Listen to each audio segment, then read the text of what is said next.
I used to be afraid of you, but I don't think I am anymore. There's nothing to fear except God.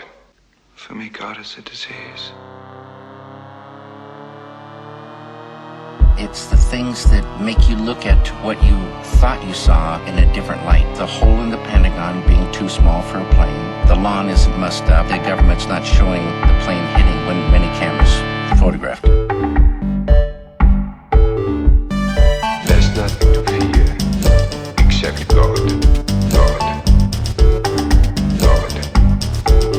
Oh, if you already know the answers to your questions, then why ask? It's too big. Back and to the left. Back and to the left. Back and to the left. Back and to the left. Back and to the left. Back and to the left.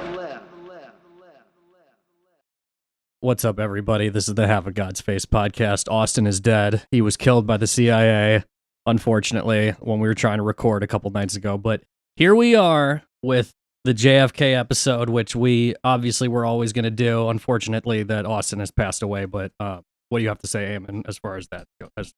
One of the most tragic things that's ever happened to me. I'm going to miss Austin dearly. Wait, so how did he die exactly? I heard it was too much of a certain kind of burger, but it was a vegetarian burger of some kind. Okay, so that's okay. And I'm also here with Niko here, Niko Robledo. I actually killed him. It was me. I killed him. I told him to get my fucking name out of his mouth, and he surely didn't do that. So now I work for the Mossad.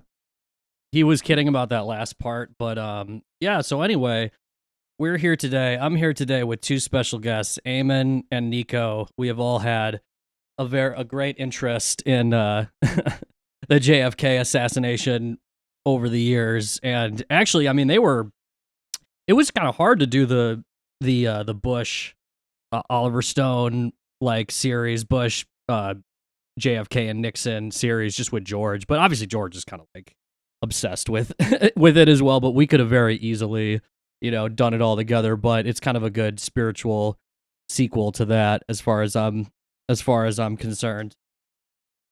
We can continue to get George later too, which will be nice. Yeah, George will be back. So it's difficult to know where to like start with the JFK assassination. I feel like 9/11 is a little bit more brutal to get into, because I think if you start getting involved in trying to like say how the buildings came down, specifically the buildings that were hit by a plane, you could like start to like say wild shit, and like you can just trace intelligence connections regarding like the hijackers and Osama bin Laden and all this stuff. And you can do that for the JFK assassination. And it's even more clear in the JFK assassination. But I feel like, one of the big inspirations for doing this podcast was I kind of did know that these hearings were coming up. And the first JFK hearing was really interesting with Oliver Stone and Jefferson Morley. And Morley I'll get into like what I believe about Jefferson Morley. I mean, he's a great JFK. He's like a great JFK researcher, but it was really cool seeing people be interested in it. But I'm happy that they did another set of hearings here in the last couple of days, and it's people are really pressing on like the new releases and stuff. And I wouldn't say that necessarily that the new releases were, I mean, it doesn't rewrite the whole thing, but if you like go through some of the documents and stuff, I mean, I was going through like declassified, like James Angleton, like admitting like all kinds of stuff. And I don't know, there's still valuable information. I think researchers are still going through it. But at the second hearing, what was really amazing was they had people that like intimately knew about the autopsy information. And I think for me, the autopsy info is so conclusive because the narrative of the Warren Commission is just so idiotic on its face and falls apart in any amount of seconds. And I think even in the 60s, people didn't really believe it, but it's always been like a spin job to like make people, just to gaslight people and stuff. But yeah, I mean, they literally have a guy with a Texas, accent. And I actually have it pulled up on my screen. The guy with the Texas accent, this is a guy who performed like, I think he was a dentist, but he performed like, I think some kind of like thing where he put like an air tube in JFK's throat. So in this hearing, he literally pulls up a giant map of Dallas, and he's pointing to all these different lines on the map to show where he thinks the bullets came from, because this is a guy who actually inspected JFK's body. And this is literally like 3 days ago. This is a guy saying this in Congress, and he's very lucid. I mean, he kind of has some hearing trouble. I'm forgetting his name, but he's literally like just pointing at this map, being like, he's like, yeah, I think it's 4 bullets, just about 4 or something like that. And then he's like, yeah, no, I saw a bullet through the right temple. What they say, it's just the one magic bullet, huh? And he's immediately like, we got 4 bullets. Boy, did he have a Texas accent? Goddamn. Having a Texas accent in Congress, talking about JFK and being like, well, I think it's 4 bullets. You're like, oh my God. He was there during the autopsy. Like, that's crazy. He watched people straight up lie about what was going on. I mean, back and to the left, they brought it up in those trials. I watched a little at work. I was listening to it. This guy probably, I'm not exactly positive on like his relationship with the Warren Commission, but they asked him, they're like, yeah, what do you think of the Warren Commission? He's like, yeah, it didn't make any sense.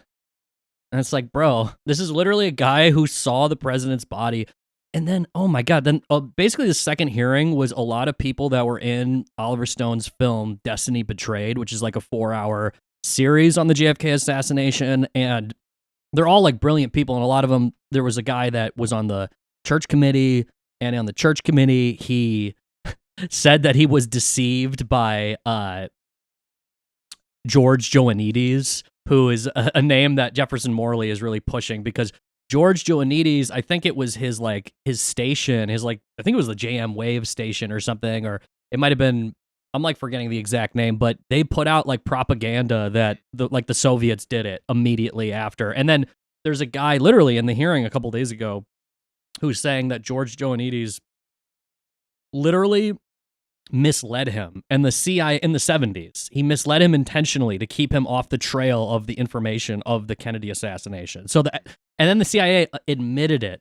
They said that they ran a counterintelligence operation against members of the church committee or some shit, right? And literally, this George Joannides, a file that the CIA is now saying that they don't know where it is. It's like the one file they don't know where the fuck it is. And it's like, bruh. I want to know where the file is about Oswald in Mexico City, that I feel like they track him there. The CIA doesn't bring him to, the CIA doesn't bring it to the FBI's attention at all. And then, that was released in 2023 or 2022, I think. And then for some reason, the Biden administration equally was like, we can't let this happen. We can't let these guys get these records. I don't know what Biden was trying to protect either, especially. I think it's just establishment protection in general. That's what I can get to, is just people trying to protect the government. But I don't know. It's those Mexico City things where I'm like, okay, so Oswald was in Mexico City, or they in Devil's Chessboard, they talk about how there's multiple Oswalds possibly. And I'm like, okay, yeah, so who was in Mexico City? Oh, yes, JFK and the Unspeakable. Yeah, so I was going to get into this about Jefferson Morley. Jefferson, if you hear this, I think you're a genius JFK researcher, and I would love for you to be the first guest on this show, and I will try and contact you. But that being said, I am curious about the angle of Oswald in Mexico City, because specifically James Douglas, but a lot of people brought this up that at least James Douglas is the one that brought up this very specific thing, but there's a couple different books where they say what really makes you sound crazy, and I can even hear it in the tenor of the answers of the people that are testifying in Congress recently, where they don't want to bring up fake Oswalds because that sounds schizophrenic, but it was happening. It was fucking 100% happening. I mean, James Douglas is wild. I listened to an interview with him, and he said that he was at the trial. He was at, I forget the guy's first name. I think it's Barry Pepper, or I forget his first name, but Pepper, who's a lawyer, and he represented the MLK family, and he took a trial forward in the 90s, and James Douglas was there just as a spectator in the trial. And then in the trial, Pepper was able to convince them that the government had conspired to kill Martin Luther King Jr. And so James Douglas in this interview is just so like cutting, you know, but he's a genius. So getting back to this Mexico City thing, and really my big takeaway from JFK and the Unspeakable, because he gets into the weeds. I mean, there's Oswalds all over the place. There are witnesses seeing Oswald here, Oswald there, never fits the same description. So to cut to the chase, the Mexico, and I think it was it's either Win Scott or it was someone who's the station chief, who one of these guys that had like a mysterious death that would have been like the Mexico City CIA station chief, or man, is it Win Scott? I'm pretty sure it is. I haven't even read the Jefferson Morley, Our Man in Mexico yet. So essentially, the CIA has denied that they got photos and audio of Oswald going into the Soviet embassy in Mexico City, which is a lie. So they definitely have, and I think Jefferson Morley said this. He said there are photographs in these files that people have seen of a fake Oswald, because the physical description doesn't match the real Oswald. And then they got him on audio and he doesn't sound like Oswald. And you know how you know that? Oswald was an expert in Russian. He was trained by military intelligence to speak Russian, and his Russian friends said that he spoke like a fluent Russian speaker. They said he didn't have an accent. And so the guy who called into the embassy said, "Yes, I am Oswald." And he didn't sound Russian. He had a crazy accent. And they were like, it was shitty Russian. And it was just like, that's not Oswald. You know what I mean? So so in JFK and the Unspeakable, there is this incredible moment. I think it's in like the Johnson Library or something, but yeah, so it's under the JFK Act of LBJ's taped conversations. We now know of Johnson. Johnson was informed about this phone call. So there's a conversation between Lyndon Baines Johnson and J. Edgar Hoover, and J. Edgar Hoover acknowledges that there are fake Oswalds in Mexico City. And they had an audio recording of this, and then it went missing, but then a transcript survived or something very strange. But I'm just going to read LBJ and J. Edgar Hoover talking. This is like the transcript of regarding the Mexico trip. So this is LBJ. Have you established any more about the visit to the Soviet embassy in Mexico in September?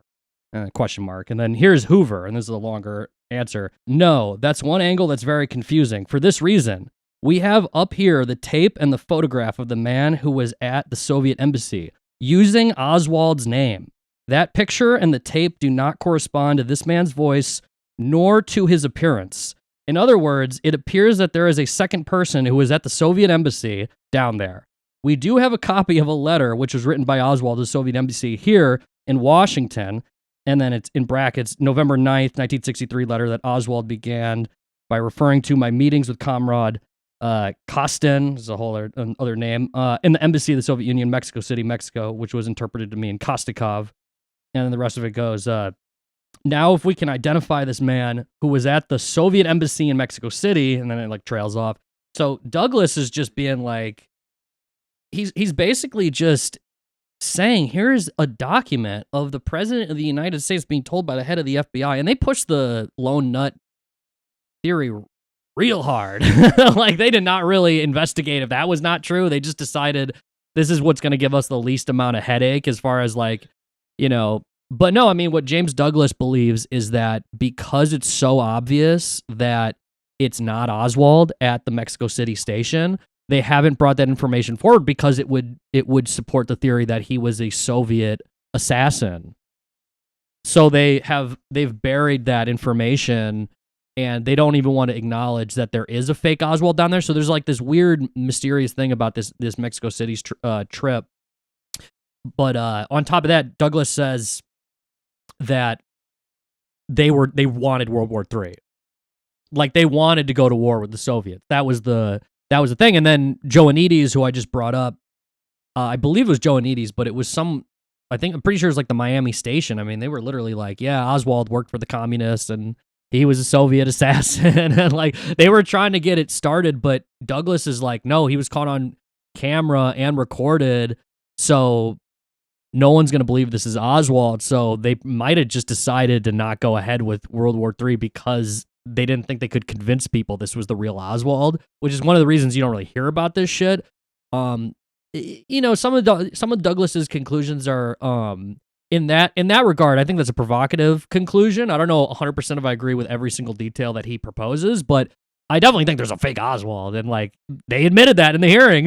Like a guy ended up saying that just a couple days ago. I was like, that's the first time I've heard someone say this in like at all. And like, you know, Jefferson Morley, as far as from what I've heard, doesn't really want to deal with it. He's more built upon the idea that Oswald went to Mexico City, and he 100% went. So, but that's a whole, because I think Mexico City leaves alive the possibility that he was like a Soviet assassin, even though I personally don't think that, you know. Yeah, so it's just crazy that immediately they're coming with this narrative that Oswald's linked to the Soviet Union, to, you know, what's up with that, you know, instigating what, and then Also, Oswald went to the USSR, you know, for, was it like 6 months or something like that? And then he comes back, no problem as well. So it's like also no problem at the US-Mexican border, which is like probably fine, like going into it. But then like coming back as well, it's like, okay, so what Oswald went there? Is this the same Oswald? Is this the same shooter? And then you have the idea, okay, so they're like, there's multiple Oswalds. It really makes I'm a patsy be a real more heavier line, huh? Because if he's not actually the guy who did it, like, or he's the guy he's the patsy, they're putting the blame on him, then I mean, it just kind of makes that even more suspicious. And the fact that J. Edgar Hoover admits to it as well, that he's like, yeah, I don't really know what the fuck's going on there exactly. We got a transcript and this guy, we got this recording, and you said he had like a thick Russian accent. It just like didn't sound like him, doesn't look like him.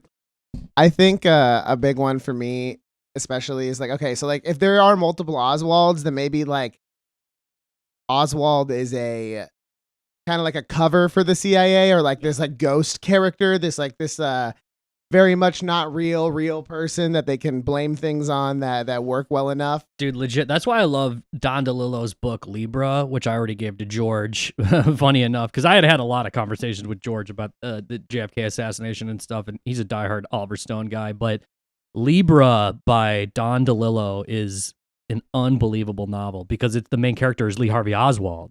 And it's like to a degree, it's like a fictionalization of him, but he's pretty right with a lot of the stuff. Like he imagined stuff that kind of was ended up being proven, but he takes his like flair. There's some flair with it, but even Don DeLillo, it's like he really can see these weird intelligence ties, and like, I mean, the fact that the story with Oswald really just doesn't pass the smell test in any way, shape, or form. As far as at the worst case. At the worst case, or worst cases, as far as like, you know, the American government are the good guys and they're going to save us, you know, like worst case is that they were incompetent. You know what I mean? It's to me, it's obviously a coup for sure, but it's obviously a political coup with like, you know, LBJ. I think LBJ is like, didn't necessarily do it, but he like knew everything that was going on. He helped with the cover up, everything. And I'll get into that at length, but, talking about Oswald going to the Soviet Union, someone did testify to the Warren Commission, I think, and it was his. So basically, Oswald was not just an asset for the CIA, and Angleton and some of the recently revealed documents, according to Jefferson Morley, revealed that that Angleton had admitted that they would recruit people like Oswald to try to get agents into the Soviet Union. So he goes in the Soviet Union as a fake conversion, as kind of like, but the documents say it. So literally, and I was always struck by this because it's in Oliver Stone's film, and there are times where you look at his film and you're like, okay, how much is this true? How much is fake? I mean, a lot of it is just 100% true. I mean, he went to the embassy and he said, I'm going to give the Russians I'm going to give them the military intelligence that I was able to accumulate at Sugi Air Force Base, which is where they were testing the U-2 plane, and then the U-2 got shot down in the Soviet Union after he like disclosed this information. Like, so, but on the record said, I'm going to, and that's 100% factual, that he said, I'm going to disclose everything that I learned. And so there's his former superior, Marine Corps Lieutenant John E. Donovan, testified to the Warren Commission that he had access to the location of all bases in the West Coast area, all radio frequencies for all squadrons, number and type of aircraft in a squadron, who was the commanding officer, the authentication code of entering and exiting the ADIZ, which stands for Air Defense Identification Zone. He knew the range of the surrounding unit's radio and radar. So he was 100% military intelligence on top of probably being recruited by James Jesus Angleton to go into the Soviet Union to be a mole. And Angleton was driven insane because Angleton was best buddies with Kim Philby, who was this legendary British spy. And he ended up, he wasn't a British spy, but he was a guy that pretended to be, he was a Soviet spy. And so, no, I just said it. I just said it wrong. But he was supposedly a British guy, and he was best buddies with James Angleton. And then he was just like, ended up being a Soviet spy. And it burned Angleton so bad that he became just psychotically paranoid about Soviet agents everywhere. And then he did realize that, in a lot of ways, the American intelligence was unable to kind of penetrate the Soviet Union. So then that's the idea of Oswald, is that he goes into the Soviet Union to potentially be a double agent as like a fake communist. And then when he comes back and as part of the Fair Play for Cuba Committee, which is again also a clear CIA cutout, because it's like, yeah, it's like no one in the 60s is out on a street corner screaming about communism in the United States of America. People are so terrified to like admit that they're communists, let alone broadcast it, and then go on TV being like, and he's like on TV being like, yeah, I'm part of the Fair Play for Cuba. So you can see where like DeLillo with his novel has all this like room to go. But yeah, that's definitely another aspect of it that was interesting to me with the hearings, is just admitting there are two Oswalds, and then just the autopsy stuff, and then, oh my God, this guy who, I already closed it on my computer, but the guy who's like the doctor, he said that after he, was working on JFK's body, he walked into the next room and LBJ was standing there. And LBJ looked unusually calm. And this guy said in the hearing, literally, he said this a couple days ago, he said, how does he know what's going on? Happened on live TV. How do you know what's going on? Wasn't there also somebody in there, a general or something, who was smoking a cigar during JFK's autopsy surgery or something like that? Tracheotomy. Dude, yeah, exactly. Curtis LeMay, which is why everyone should watch Dr. Strangelove or How I Learned to Stop Loving the Bomb by Stanley Kubrick, which is, it's just crazy how much that Stanley Kubrick knew. I mean, like I think the military like went and talked to him, and they were like, yeah, how do you know like how like the nuclear situation goes? But that's, so literally in the movie, he based the guy, because it's, Dr. Strangelove is like off of like a general that goes crazy and decides to nuke the world, General Jack Ripper. And it's based on Curtis LeMay, because I mean, Oliver Stone said that on JRE. He was like, yeah, a doctor went over to Curtis LeMay during one of these autopsies and said, like, can you put out your cigar? And Curtis LeMay like blew smoke in his face. And Curtis LeMay, he is the guy that firebombed Tokyo during World War II and was just an aggressive, like, lunatic, one of the worst of the war hawks. But that's an important context for sure. It's just what happened, why it happened, and all this stuff. I mean, Kennedy had a very confrontational attitude with his generals. And I think it's because Eisenhower was a general, so they respected Eisenhower, and then here's this like younger boy who did fight in World War II, but Eisenhower was like one of the generals, and he was just saying yes. I think he was probably senile at times. Like Allen Dulles had fucking Eisenhower in his pocket, dude. Eisenhower did not give a shit. He was like, yeah, do whatever you want. Here's all the money in the world. And Allen Dulles is like, thank you, brother. Please give this to me. Also, be very nice to Prescott. At a certain point, he even said he couldn't stop Allen Dulles. He couldn't even fire him. He was so, you know what I mean? I mean, maybe from the moment Eisenhower was in, but certainly from the time Eisenhower was on his way out. He was so deeply embedded in. Yeah, and John Foster Wallace was the Secretary of State, so the foreign policy was just completely oriented towards the Dulles regime. I said Prescott. I meant John Foster Wallace. Please be nice to John Foster Wallace. Yeah, I thought you were saying Prescott Bush for a second, but I always bring this up. I think I brought this up on the JFK episode, but like, yeah, Prescott Bush, he financed Nixon's campaign in Congress. The first Nixon campaign was financed by Prescott Bush. Didn't they put like a newspaper ad out or something, and then Nixon responded to it, and that was like the way that they got him like to essentially like get into politics along the way. I think it was like all funded by because it was all funded by Prescott Bush, right? Because Prescott Bush and he had another friend who was like Prescott Bush's best friend, because it was that, and they were like Nazis for real, like straight up Nazis. Forge and no.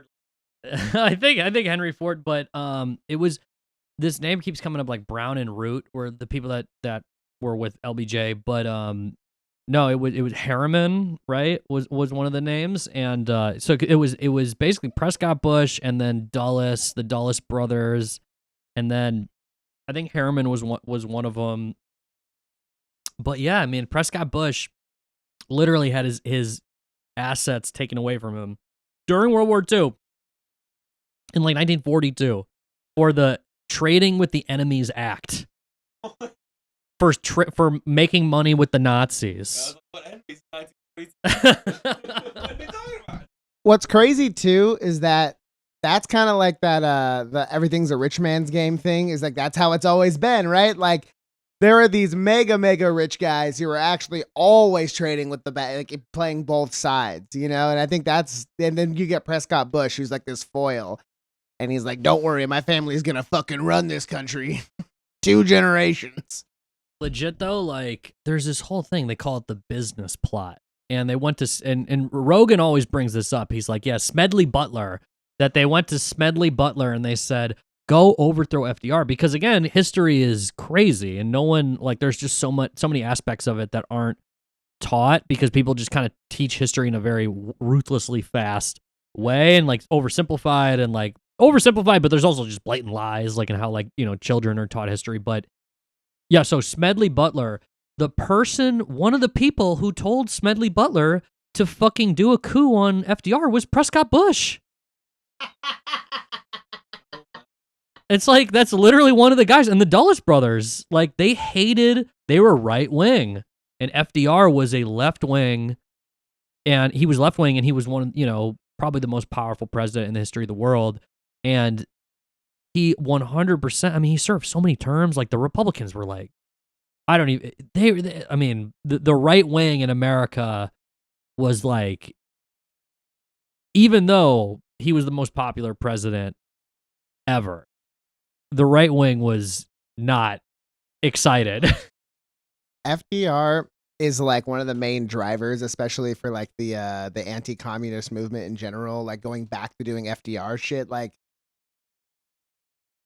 so during like the Dulles era of the CIA, doing things with like involving FDR was just very like pinko activities. You were not like, oh, you were an FDR guy. That's kind of weird. Oh, that's kind of odd. You're a commie. You're a fucking commie. You're a pinko, dude. Like, they could not, like, any FDR policies, especially during the Eisenhower era, was just like laughed out of the fucking building. You're fighting communism, or that's it, buddy. And FDR brought us communism, and it may have saved us, but that's the only time it may have ever worked, and we still hate his guts.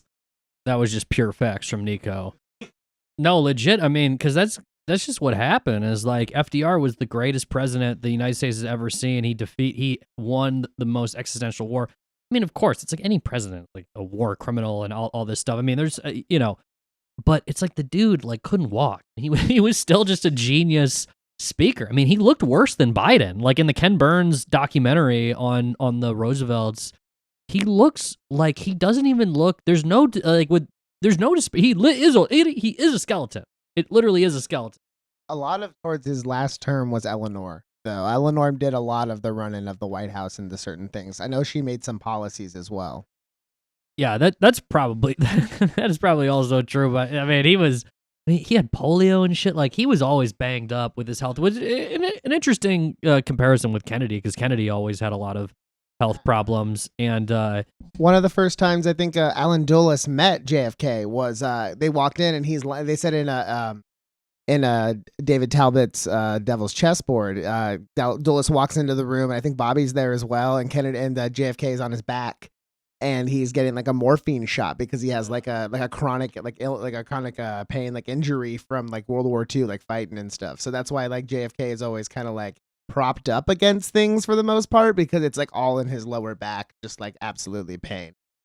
No, honestly. Yeah, so there was a whole ethos, there was a whole vibe after World War II that was just so, it was like, okay, we finally got the presidency back, like the right wing in America for 8 years with Eisenhower. And the fact that Kennedy was so young and so good looking, and he got so much pussy.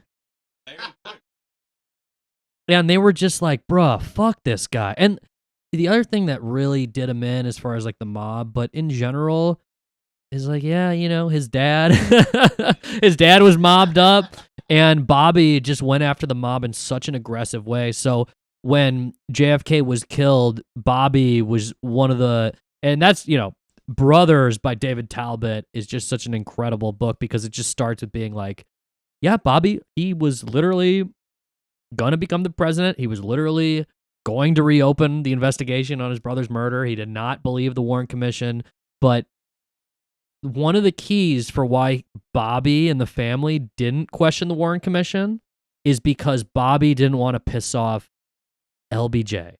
That is the 100% reason that happened, and then Bobby gets killed, conveniently, let's say, for LBJ. What's really fucking crazy about that is there's like, he didn't want to piss off LBJ, but they didn't give a fuck about LBJ. They were like, there's like the report that like there were sentiments right before he got assassinated. Not Bobby, but John.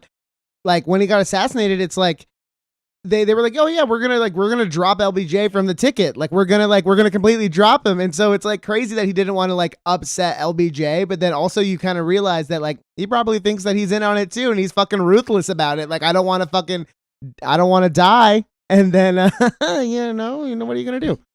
Dude, so legit, that's really why I think LBJ had to have had, so they called him Lyndon Bull Johnson. And it's Bull because he was a liar. I was about to make that joke, but it's really...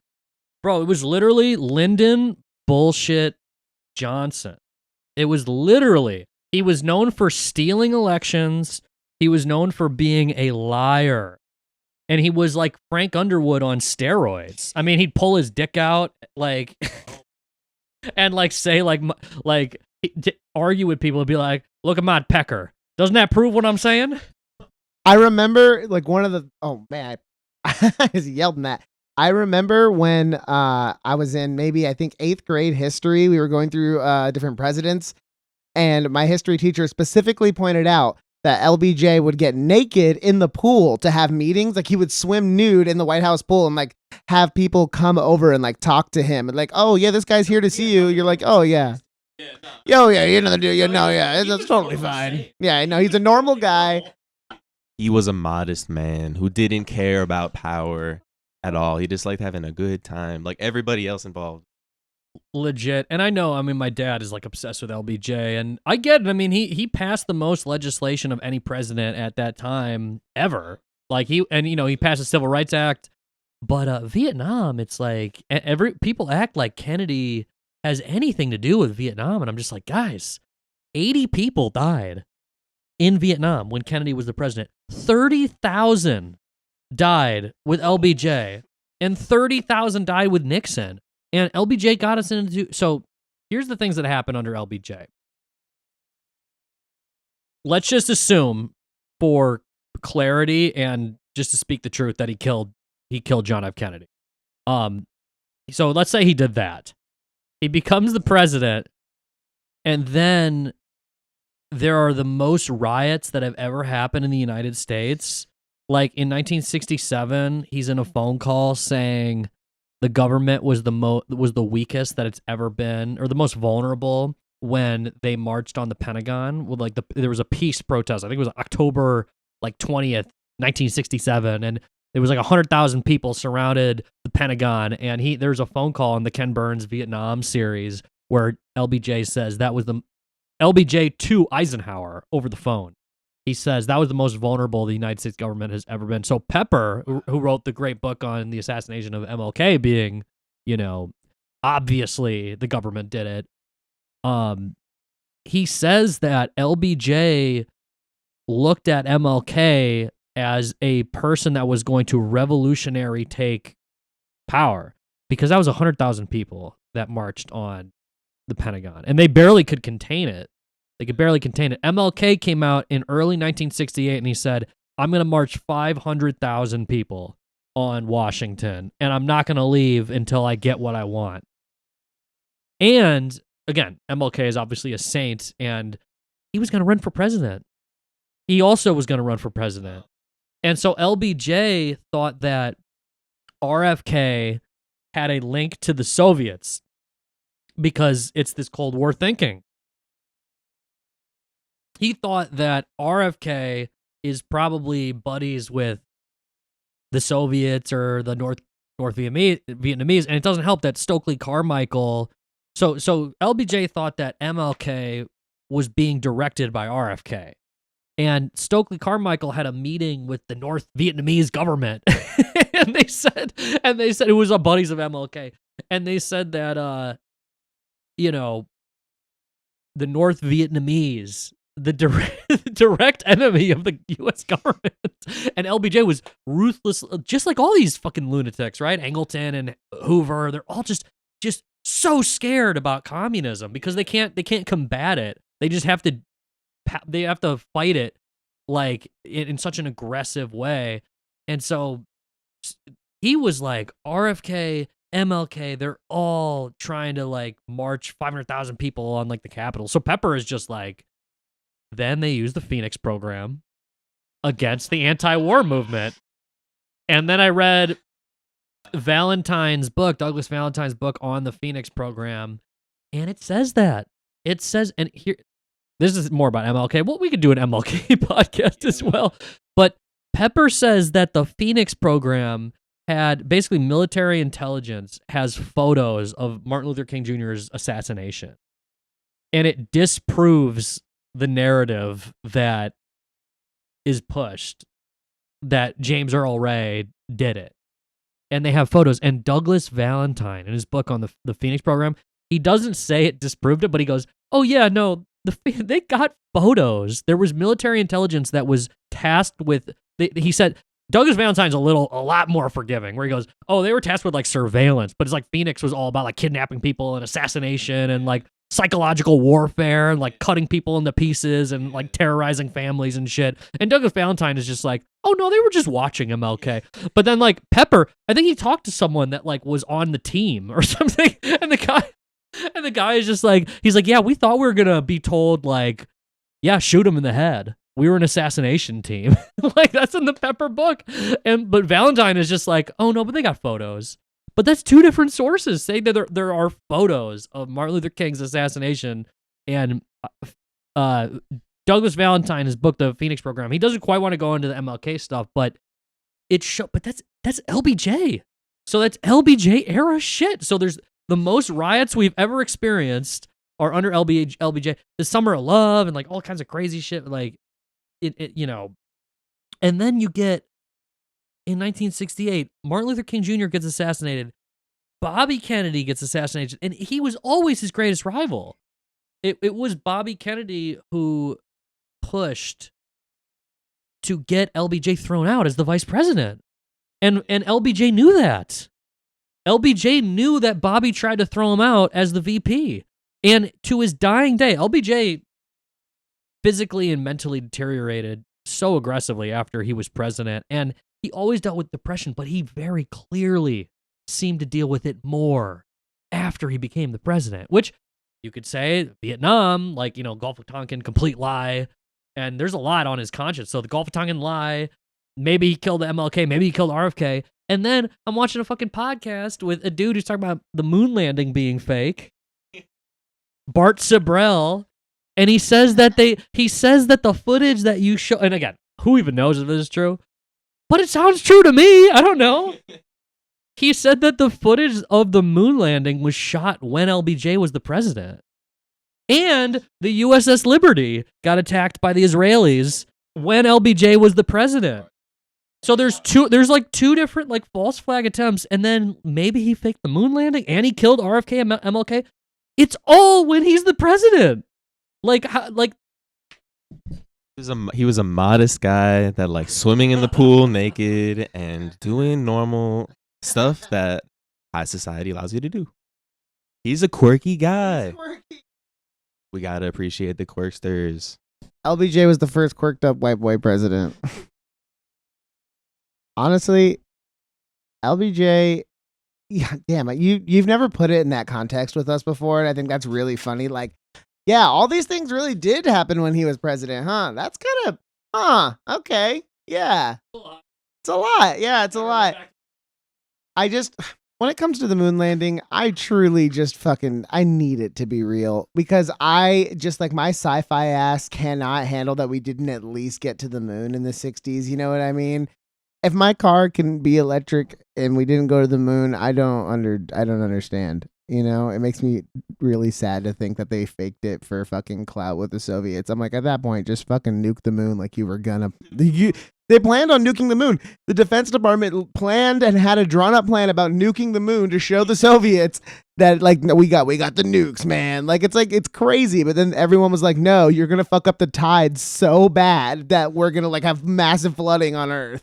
I don't think it's right to say that MLK Jr. is taken for granted in this country. You know what I mean? He's taught all the time, and he's a civil rights icon. But when you hear about tens of thousands or hundreds of thousands, 100,000 people marching, 500. Holy shit. When you hear about that, it's just like, and then, oh my God. It just is a real intense, powerful feeling when you think about revolutionary energy. I mean, he had his whole nonviolent thing going on, but other revolutionary leaders think about those kind of numbers in America on the Pentagon. And then you think, everything you just said about the photos and everything, you think they would, when we're talking about JFK, right? Dude, yeah, but I think that's like kind of like my perspective on history is like, yeah, LBJ did good things as far as like the civil rights and stuff. But yeah, he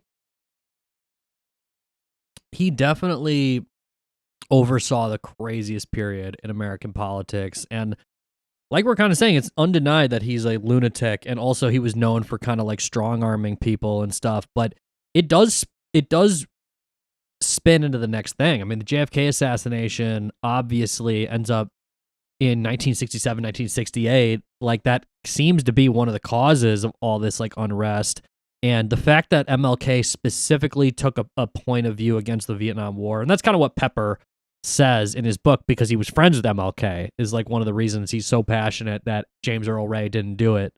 Similar to Oswald, just like complete patsies. Again, if you're looking at it from the perspective of the U.S. government, MLK would go to like Detroit and there would be hundreds of injuries. There would be like 20 deaths.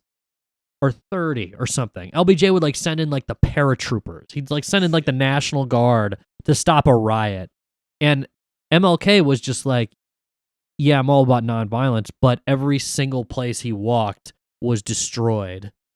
And so that is why they turned. And so Pepper in his book, I think it's the trial of MLK. I'm like fucking up the title, but in his, I think it's basically The Plot Against King, I think is what it's called.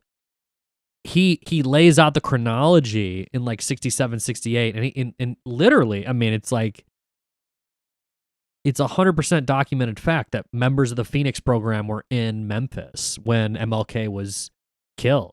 And like the Phoenix program people were like meeting they're meeting in the White House. It was basically Clyde Tolson. Pepper says that Tolson, who, was, gay fucking J. Edgar Hoover, they were gay fuck lovers, but, LBJ was like, bro, this is like a revolutionary movement I have to violently push out. And, but no, I mean, Bobby had reason to kick him out of power. He had reason. I mean, LBJ was going to be investigated by Congress for corruption, the Bobby Baker scandal. I mean, this is 100% true.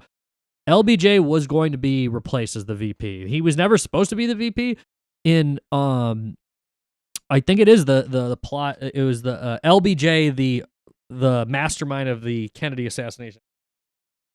LBJ, the mastermind of the JFK assassination book by Philip F. Nelson is one of my favorite Kennedy JFK assassination books because it's so clear cut that it's like LBJ had people killed. He had his own sister killed, arguably, because his sister was having like a threesome or a foursome with like his hitman and like other people and shit, and like one of LBJ's like, I think it's like Mac Wallace, killed someone and just got off. Like, it's like some insane shit. So all this shit just adds up where you're like, okay, there's a whole pattern of LBJ having people connected to him that are connected to like scandal and shit. So it's through Hoover, I believe, that and it's in this book, the Nelson on LBJ as the architect, that he says that LBJ blackmailed Gerald Ford to be on the Warren Commission. And Gerald Ford, they had like a hotel room, and Gerald Ford like did something in a hotel room, and like then they went to him and said, and then this woman Kathy O'Brien, who's a woman that says she's like a MK Ultra sex slave survivor, said that Gerald Ford like abused her when she was a kid. But she says so much insane shit that people just don't even take her seriously. But it is wild. It is wild. The real historical connection of it does seem to be true that Gerald Ford was blackmailed by LBJ to be on the Warren Commission, and it was specifically to do the lone nut theory. And there's all this evidence that the lone nut theory was pushed. But yeah. No matter how much crazy shit someone says, if it's like historically makes sense, you're kind of like, oh, really? Gerald Ford. Oh, that's a really specific guy. Who benefits? Who has the power to cover it up? Exactly. And now we can get to what I've been waiting to talk about. Everyone's favorite topic. The Warren Commission, Alan Dulles, James Jesus Angleton, and everyone's favorite, Israel. I have been thinking about how, for a lot of foreign policy especially, and like, well, Angleton's just kind of like always in my mind. Just like his whole running counterintelligence in the CIA, there is no way that you stay sane. You can't stay sane when you're having to literally look into your own people to find moles in the sort, you know? And then having foreign policy as well, like having foreign policy to handle it with all the Israel stuff, because he has to, because turns out he worked for the Mossad. And so he's a double agent, essentially. Even if it's for an ally, it's still a double agency, because that's the whole thing with intelligence, right? You can share intelligence, and that's like an agreement. But at the end of the day, if you work for both, then you are a double agent in my mind. And I think that that's kind of my opinion when it comes to James Jesus Angleton. And then we're talking about LBJ, and I have it here. I wrote it down, but like LBJ. So like JFK was very much not into Israel having nukes and wanted to have nuclear inspections. And Angleton was just not about it at all. And after LBJ takes power, LBJ kind of really pushed that ambiguity for everybody. It's like, well, I don't know, the CIA, they do this, they do that. Well, I don't know, it's not really my business. And then Angleton specifically handled all of the future inspections. Angleton specifically handled all of the future inspections and like all of those like for their nuclear programs. And it kind of just, got swept under the rug. And so you think like, I don't know, was it, you said the other day that Jimmy Dore, or maybe it was one of you two said it the other day, that Jimmy Dore, it was Eamonn, yeah, where he's talking about JFK. They're talking about JFK, and he's like, yeah, like, yo, I just want to talk like where Israel killed JFK, and you're like, oh my god, dude, like it's crazy to say, but like I like because I don't think it's directly that by any means, right? Like there's no way, but I just think it's funny that like then you have like the Angleton like connections, and you're just like, why are you always involved, Mossad? Why are you always around? In a capacity that's not like they're helping or they're like, it's like a teamwork thing. It's always like, oh, you like this guy just worked for you? What? Bro, yeah. So one of the big things with Angleton, that was one of the big reveals. They were really trying to like downplay how can it, but I mean, Morley reported in his book like 6 or 7 or 8 years ago. I think The Ghost is like from like 2018 or something. His book like on Jesus Angleton, and it's been kind of known how much he was a Zionist. I mean, like all the heads of Mossad were like, "This is the biggest Zionist we've ever like dealt with." He was the first great American Zionist, and he was obsessed with them.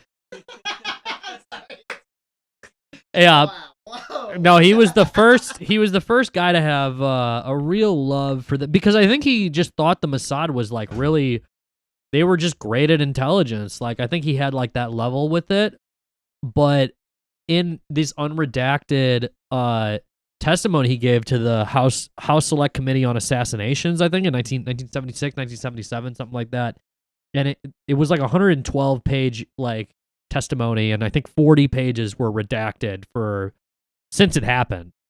And the pages that were redacted, I'm forgetting like exactly what was redacted, like what the exact reason for all of it, but it does seem like they want to like play down some of this, like they, Angleton. So the really specific Israeli connection is, and this is one of the big cover-ups, is that the CIA says after the assassination, and then again for 60 years, they said, yeah, we didn't know anything about Oswald. We had no intelligence on him. We weren't following him. He didn't work for us. Like they literally said like the most extreme thing, and every document that's been released has contradicted that by a lot. And so Angleton was surveilling Oswald at bare minimum, but he was obviously also probably working for Angleton, but he was surveilling him to the degree that he always knew where he was. He always knew his address. So Morley always puts it like this, where he says, there was like 100-page document or 200-page, I think it was like 100-page document on Oswald on Angleton's desk the day of JFK assassination. And Angleton had an Israeli spy who was facilitating looking through Oswald's mail. Because Angleton partnered with J. Edgar Hoover to do COINTELPRO, or yeah, I'm pretty sure it's COINTELPRO. It might be Chaos. It's one or the other, but it's like the mail opening aspect of it, where it was that Angleton was the domestic, he was the foreign mail intercept, because the CIA can't work on U.S. soil, and then J. Edgar Hoover was the domestic mail intercept, and so he had an Israeli Mossad agent opening Oswald's mail, and that's 100%. Like, I think that is a new revelation as far as, but that's the angle, is that Angleton is just like, yeah, no, they were just so good at intelligence that he ended up working with them very directly, even on issues that had nothing to do with Israel. But he just had a very close relationship with them. But on his watch, Seymour Hersh, and this comes up in this testimony that you can look up, this James Jesus Angleton testimony to, I think it was the House Select Committee on Assassination. I think it's whatever it was, in like 76 or 77, like 112 pages. And he goes into all this shit. He goes into like Seymour Hersh being like, yeah, I got a source that says that you allowed the Israelis to get a nuke. He says, I have a source. And so there are people in this hearing that are like, is this true? And Angleton's like, no. He's just denying everything. But then he's literally being grilled by like senators and Congress people and just being like, yeah, but we think that you gave the Israelis the nuke under Eisenhower. And he's like, it's completely false.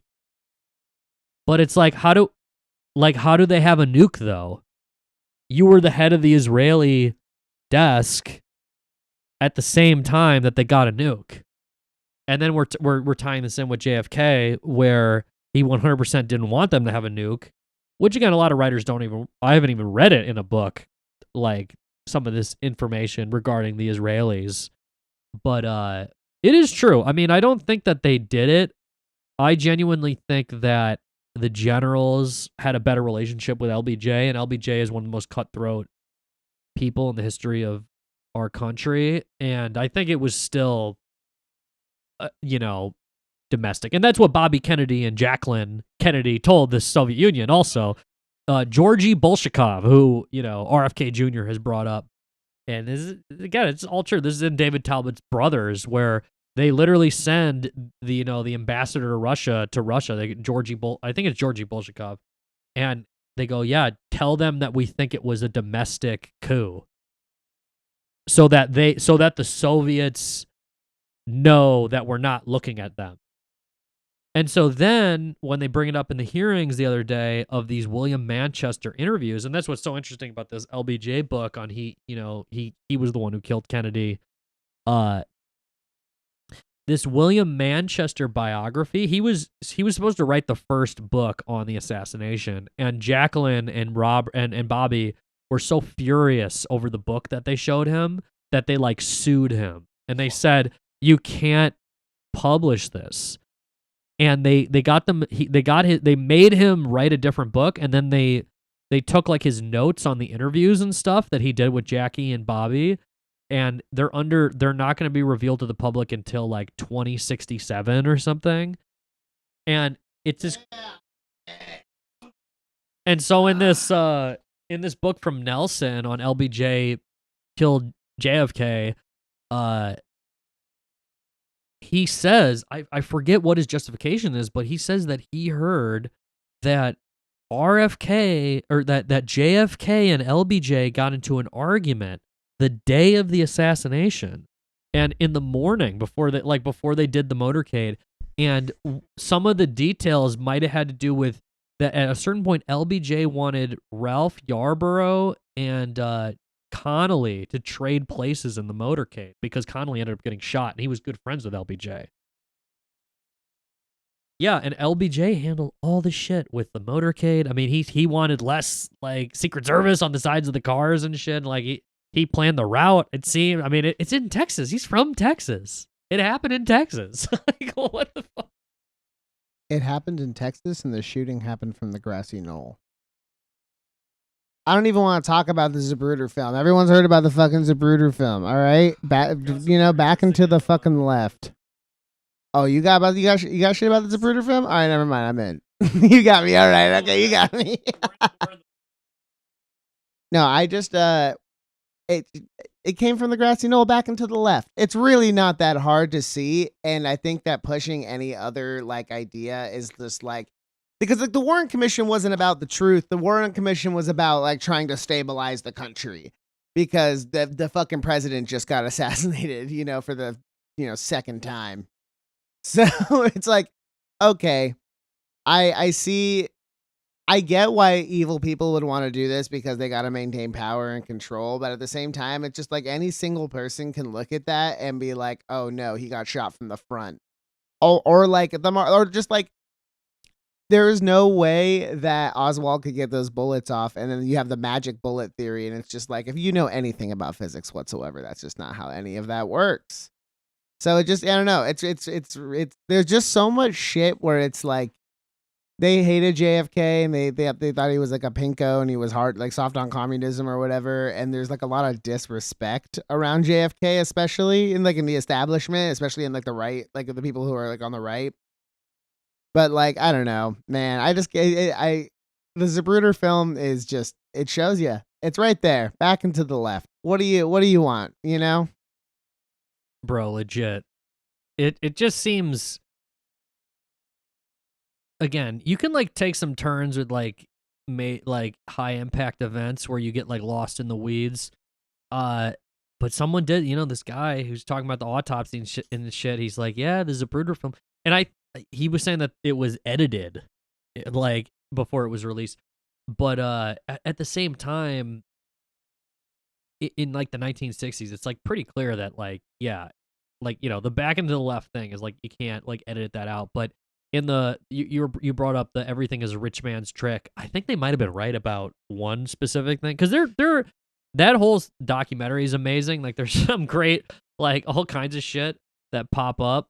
There's some stuff with the JFK assassination where I'm I don't know if they're completely accurate. But I really like that documentary. Eamon sent it to us both, and it's really the JFK assassination stuff. I'm like, whatever, honestly, because he gets kind of weird with it. You know what I mean?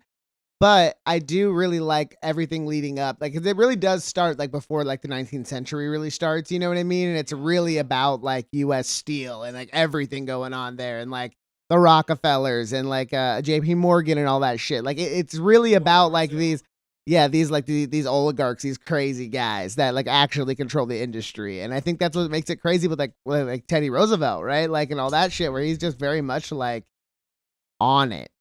Like Teddy Roosevelt did not fuck with those guys, and they did not care, and created a whole upper echelon of being like just like rich. There are like trillionaires probably that we don't even like know about. You know what I mean?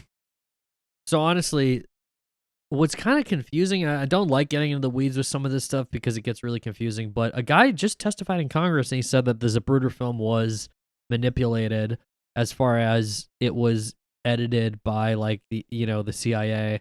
And what he said, he didn't specify what that meant exactly, but this book, the Philip Nelson LBJ, this is the best, to me, this is the best book on the JFK assassination I've read. This book from Nelson on LBJ being, because he brings up JFK and the Unspeakable and David Talbot. He brings up all the other books that I had read on this topic, but connected back to everything is a rich man's trick, Doc, I do think that I agree the way that he showed, because the witnesses, this is what the witnesses said. They said, and this kind of comes up in Oliver Stone's JFK, where the woman says, I don't know what was wrong with that driver. And like the witnesses said that the motorcade almost came to a complete stop. And you can see that in the Zapruder film, but it's like edited so that it looks like that's all I know. And he goes crazier than what additions and subtractions they think were edited into the. Again, you can't edit like the body, but the back into the left thing, it's like you can't. But it is interesting that it is on the record that the Zapruder film was like altered. It's annoying because it seemed like it was the best evidence possible, but it still is the best evidence possible, but it still seems like, yeah, because I think, and then they show that in Everything is Rich Man's Trick, they slow it down where they go, but like, yeah, the witnesses, they were like, yeah, his car just stopped moving, and then the kill shots ring out. It's like some shit where you're like, what? Because de Gaulle, the president of France, they tried to kill him and his driver was amazing and he didn't get killed. So it's just like, but no, we can get into the motivations of why Kennedy was shot. Man, I miss the 60s. Just like these these people with these 3-letter names vying for not only power, but like the turn of the tide and changing of the guard on like a global scale. You know what I mean? Like JFK was really supporting some wild shit, just talking about, giving speeches about and supporting, like Lumumba, or however you pronounce his name, in the Congo against Belgian mining companies, represented by Alan Dulles and Sullivan Cromwell, the Wall Street corporate, attorney office they work for. Ho Chi Minh in Vietnam. It's probably the even crazier one to mention just because of Vietnam. And he was an Irish man. It's the most important part.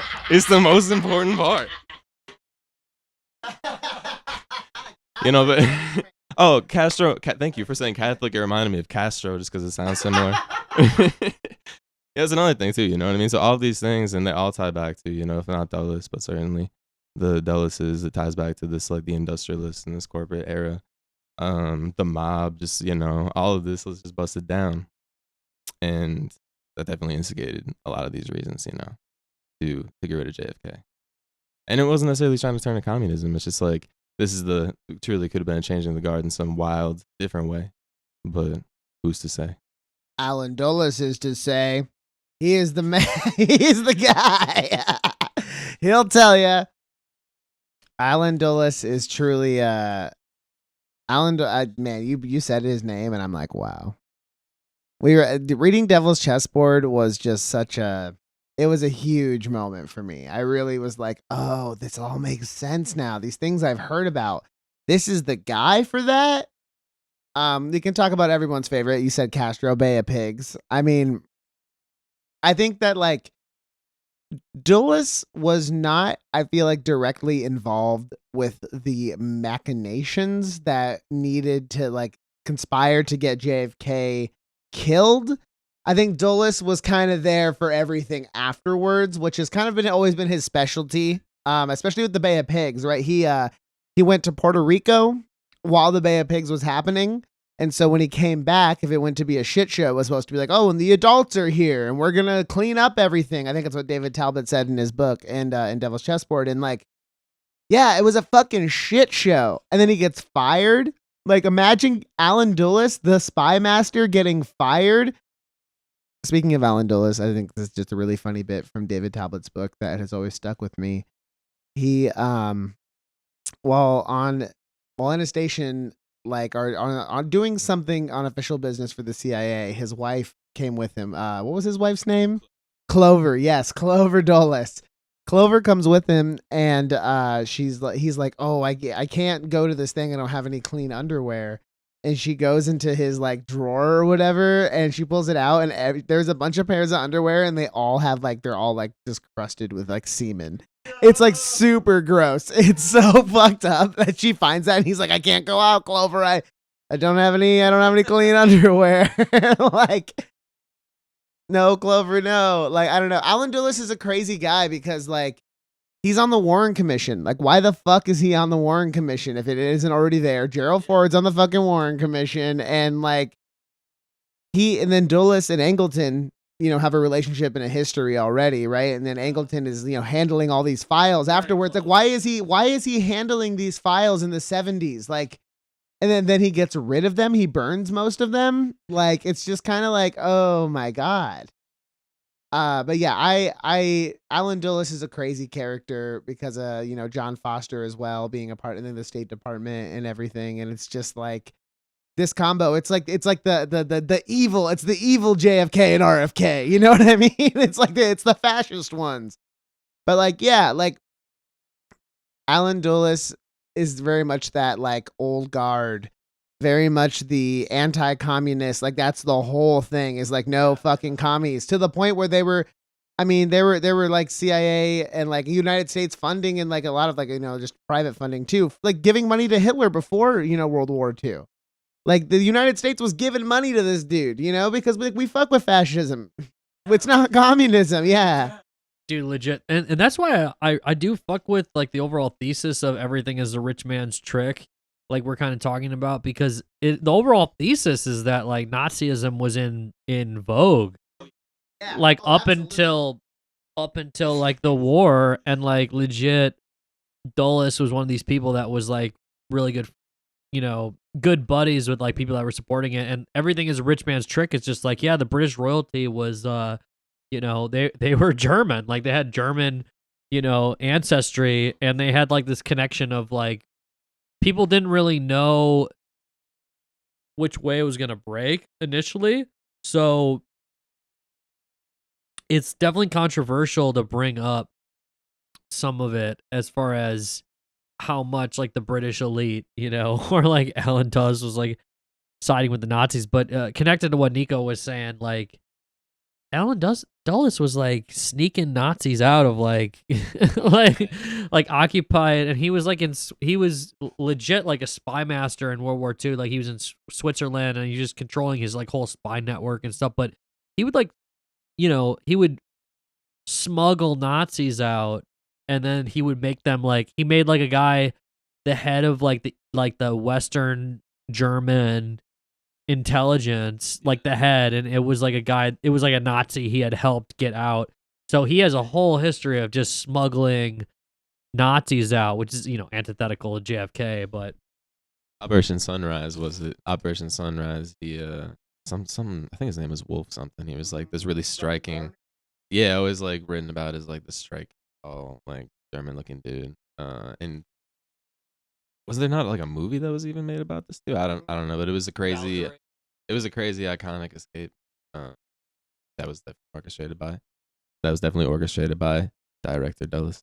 Operation Paperclip. Operation Paperclip. Operation Paperclip. I want to launch a rocket, please. Dude, yeah. So there was a real decision, and going back to Dr. Strangelove, where Dr. Strangelove himself, the title character, is a Nazi rocket scientist. So it's based off of Werner von Braun.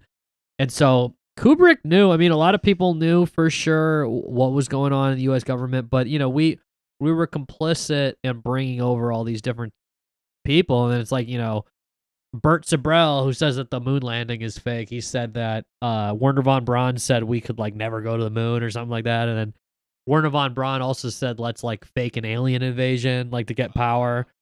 But who knows if that, I don't know. I haven't looked into that myself, but it's very interesting, whether it be from the autopsy or from the facts of the day of the assassination itself. But it's really important to know about, like, not just the Bay of Pigs, but the Cuban Missile Crisis in regards to JFK. I think the best reasoning for why the generals really wanted to get rid of him was because they wanted to go to World War III. Like, there was, like, a boner for World War III from all these guys. And, like, Curtis LeMay, you know, he was at a cocktail party, and it was, like, in the Washington Post or something. And it was printed, like, his quote where it's like, yeah, we're going to have a nuclear war soon. He's just, like, saying that openly to random, like, just some bitch at, like, a cocktail party. He's just like, hey, bitch. Hey, it's going to be a Brad Summer. Just so you know. No. I'm thinking about, like, that's so crazy, just saying that shit out to people. Well, that's the guy you're talking about, Wolf, right? Like, his whole thing, like, being stationed in, like, East Germany was, he would just, like, walk around to women and be like, yeah, I'm a spy. Yeah, it's me. I'm a spy. And Alan Dulles would even pull that here from time to time, too, which is kind of, like, fucked up to a degree. When you're thinking of, when I was bringing up Dulles and I was thinking about all of his crazy shit, I always think about how, during, like, the Cuban Missile Crisis, it feels like Dulles is very absent, and this is just, like, everything. Like, there's no, like JFK doesn't trust his intelligence. You know what I mean? He's getting completely separate intelligence, and not in the way Nixon was.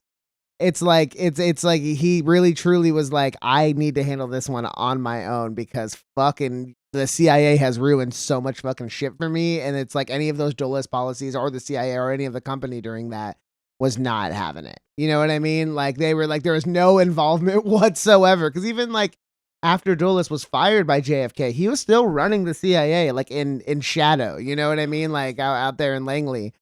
Like, it's still like, man, that's crazy. I also just to get it on the record, dude, the farm is a crazy thing. The farm is like this, wild concept for this. Yeah, I just think about the farm often and how, like, people are doing, they're still today using it for ops. Just this fucking huge farm to do all this training. You know what I mean? And, like, calling it the farm is like, oh my God, that's so fucking kind of, like, scary to a degree. Dude, because as far as, like, the Cuban Missile Crisis is concerned specifically, I mean, it was also Limnitzer. It was Limnitzer, and it was LeMay. But in the Cuban Missile Crisis, all the generals were like, yeah, preemptively strike. They all said that. But they all said that, well, they all said that at that point it wasn't preemptive, but it still would have been preemptive. But they were all like, yeah, strike. But they wanted preemptive strikes. I mean, Limnitzer he had like a meeting with JFK where he's like, yeah, just nuke them before they know, like, what happened. Because they didn't know shit about, I mean, some of it is they didn't know shit about nukes, but it's this World War II brain is one of the big things that happened. And Eisenhower is a huge World War II figure. And he was such a yes man in the military industrial complex and the CIA, and, like, just the peak of regime change, like, nonstop, of just nothing but dirty tricks to, like, keep a nation's government from going communist. But it's like the movie, you know, soundtracks to a coup d'etat, which was nominated for an Oscar for Best Documentary, is so beautiful. It does it in such a lucid, such a brilliant way, and I'd love to like have a conversation with the filmmaker, but it's so brilliant because it's obvious in like a human way that communism would just win. Like like it would just win like in the African countries and in South America. So you have to do dirty tricks. Like you have to like kill people, you have to assassinate people. And because if you're a poor nation, you're not just going to like pick the communist, or you're not going to pick the capitalist route like without incentives or without some, and I think Soundtracks for a Coup d'etat like makes a very strong argument about either like Abdul Nasser in Egypt or a lot of these leaders. And like, you know, Kennedy didn't have a problem. I mean, there's an iconic photo of Kennedy covering his face when he learns that Lumumba was assassinated. It's he's like obviously devastated getting the phone call live, and there's a photographer because it's already a public event that he's at. Something official like that. You also, I was thinking about when you said that, you brought up de Gaulle earlier, which is like such a crazy figure during that time because there was just so much happening in France, like at the same time, which is kind of wild. And then, but yeah, it facilitated exactly what I was going to bring up. It facilitated by Alan Dulles almost himself, exactly, which is crazy because like they were having the revolution in the sort, and essentially like Dulles just gave them information, like he just gave them all the information in the sort, and so it's like. Man, I don't know. I think about that de Gaulle coup all the time because he really does. Like, he really does just stomp it out because the CIA helped him. No, yeah, that's crazy. And JFK also spoke out against France's war against Algerian independence. I have a quote here that I'd like to read that he said, the most powerful single force in the world today is neither communism nor capitalism, nor the H-bomb, nor the guided missile. It is man's eternal desire to be free and independent. He told the Senate floor. JFK, Jack Kennedy, the man we're here for today, an Irish man. Dude, I'm definitely, let's call me a JFK truther. I definitely think all the evidence on the record was that he was going to be the greatest president ever, and there's very little evidence that contradicts that idea for a lot of reasons. I mean, he got a lot of pussy. And that was probably another part of his downfall. You know, he was known for fucking. He was known for fucking everything that moved. But you know, LBJ blackmailed Kennedy to be VP. He blackmailed him according to JFK's secretary. It's very specific, and it has to do with. So JFK fucked everything that moved, but he definitely did fuck Marilyn Monroe, and he wanted to get rid of J. Edgar Hoover because J. Edgar Hoover was, you know, J. Edgar Hoover always had a weird thing about sex specifically. He would police everybody's sexuality of everyone that worked for him. So he would just like fire people and like he would just threaten people regarding like, yeah, I know who you like slept with, but it was always like but at times it would literally just be like, oh yeah, you're just a single man like dating. And he was that crazy, right? Because he was a closeted gay man. I mean, that wasn't the exact reason. He himself was a crazy guy, like a really, you know, a terrible man. But, you know, Bobby and JFK, they wanted to get rid of him. And they were unable to do so because, you know, JFK and RFK had so many affairs. And the Anthony Summers' book, the J. Edgar Hoover biography, makes a very strong case where it says that J. Edgar Hoover helped the Kennedy boys cover up what happened with Marilyn Monroe's death, but also that they were ever dating her. So there was like a lot of photos that were like destroyed. So like there's like one photo of JFK and Marilyn Monroe together, but like the FBI like deleted like the call logs from like. They destroyed the call logs from Marilyn Monroe's house, like or from her telephone to Bobby or JFK, because apparently she was with both of them, and like J. Edgar Hoover would tell people that the Kennedys killed her. He would just be like, the Kennedys killed her. And then Sam Giancana also claimed that he killed her. He said that he gave her like made her take like enough drugs where she died, you know. And there's this rumor that Bobby Kennedy was in the house the day that she died and called 911 about like Marilyn Monroe is having like a drug overdose, But basically JFK gave her the slip and was just like, I can't keep like dating you, you know what I mean? Because he cheated on his wife like aggressively and like in a pernicious way. But JFK fucked everything, and then Bobby Kennedy had like 10 kids, and then he's like, yeah, I'll still take Marilyn Monroe also. But then so Bobby took he was chilling with Marilyn, and so the rumor, the gossip is that Marilyn Monroe was gonna call like a press conference and be like, yeah, I'm with both brothers. And then she mysteriously dies of like a drug overdose or something. And, so J. Edgar Hoover never gets fired because he helped cover that all up. For the FBI helped the Kennedys in that way. But that's one of the biggest things about both JFK and RFK is that promiscuity, but they had so many skeletons in their closet and they're so mobbed up that some of this just like kind of caught up to them. And you were bringing up Jack Ruby earlier, but when Bobby looked at when Bobby Kennedy looked at Jack Ruby seriously, he was like, man, this guy is buddies with everyone I've ever investigated in the mob, because that's like that's kind of what people say, and like it just seems to be true that Jack Ruby was like the mob covering up and killing Oswald. Like that was the mob's part of it, because the mob so it started with Bob Mayhew, and then it went to a couple different people and ended up with Bill Harvey was the guy that Talbot really brings up in Devil's Chessboard and Brothers. But Bill Harvey was the assassination expert. ZRE rifle was his like kind of assassination thing.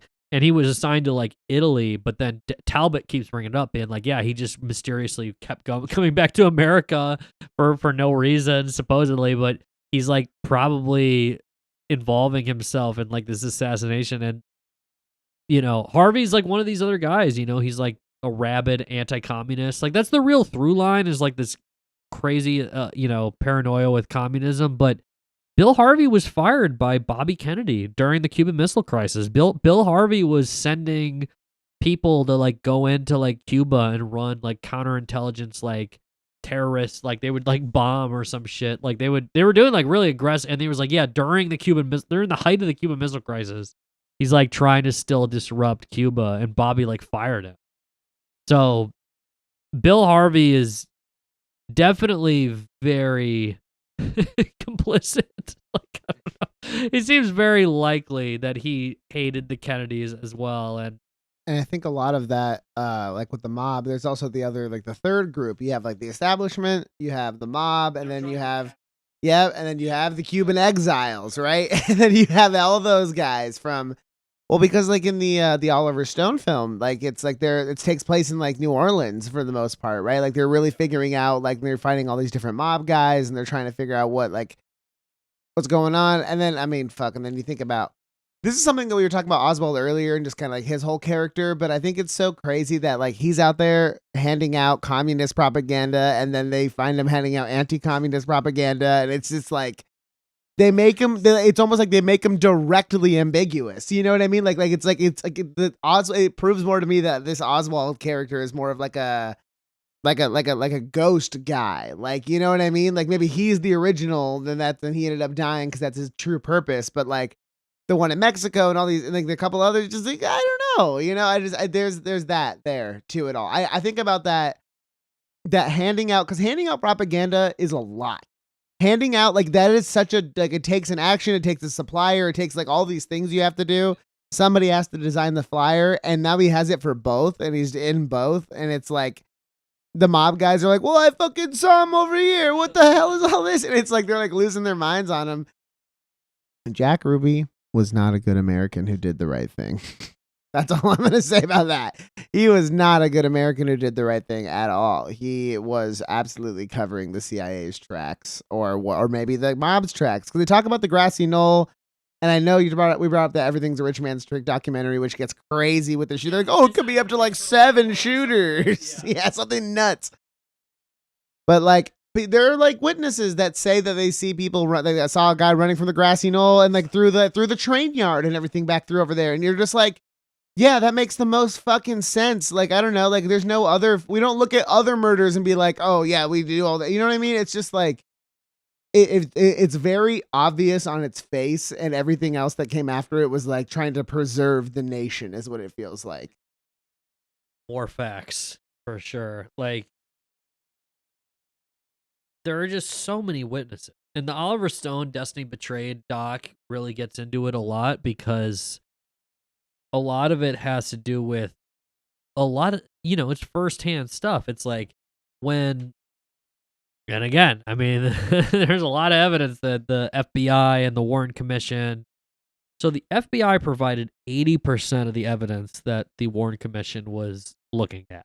So there's a lot of shit that the Warren Commission did not get. I personally don't think that the FBI had an active role in the assassination. I think they were the cover-up portion of it. Like I was saying earlier about J. Edgar Hoover, because again, the CIA and the FBI have always hated each other. And J. Edgar Hoover didn't exactly know what was happening at the CIA, but I think he was kind of like gleeful that they were the ones who did it, probably. He was like, okay, we didn't do it, but at the same time was like hated the Kennedys with a passion. Like, because there's a weird sexual thing, like where he hated like 2 dudes getting a ton of pussy, and he was a closeted gay man, and he legit, he hated like interracial like relationships and shit, especially. I mean, J. Edgar Hoover was a huge like racist, so he hated MLK with every bone in his body, which is obvious from the fact that the FBI tried to like send him letters being like, yeah, kill yourself. That's all on the record. But no, it's like J. Edgar Hoover, like, but going back to like Dulles, or going back to, again, just kind of the vibe of Kennedy, like he was making different decisions. And again, it's 100% fact. What the movie JFK by Oliver Stone is proving.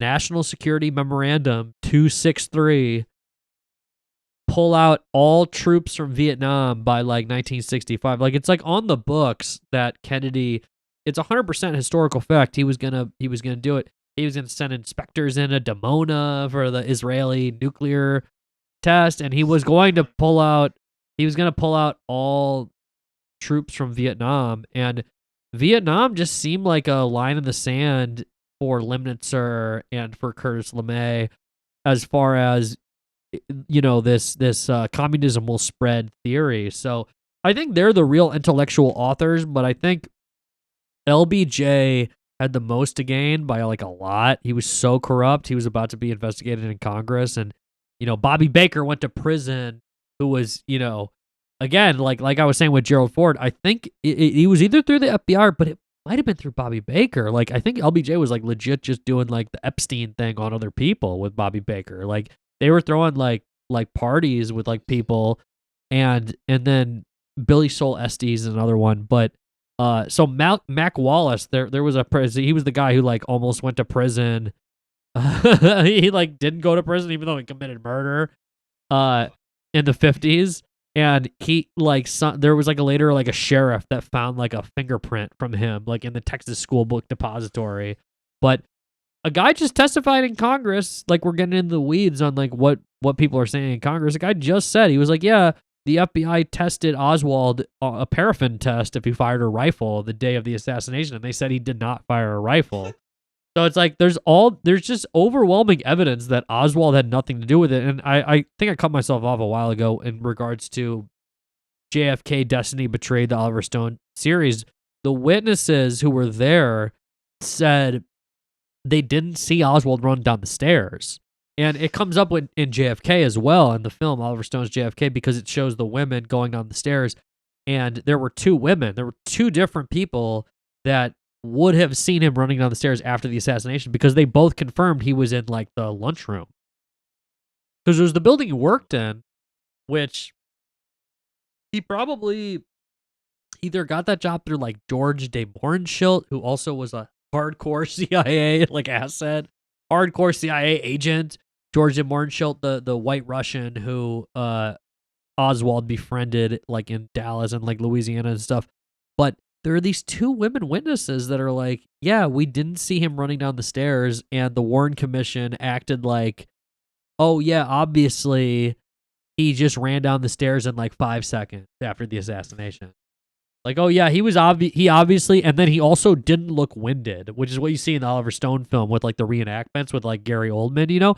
And again, Oliver Stone's film is like insanely historically accurate as far as I'm concerned, like what all the books I've read and stuff, like, but like literally there are witnesses that are like, yeah, he was working in the Dallas book depository that day, but he was in the lunchroom.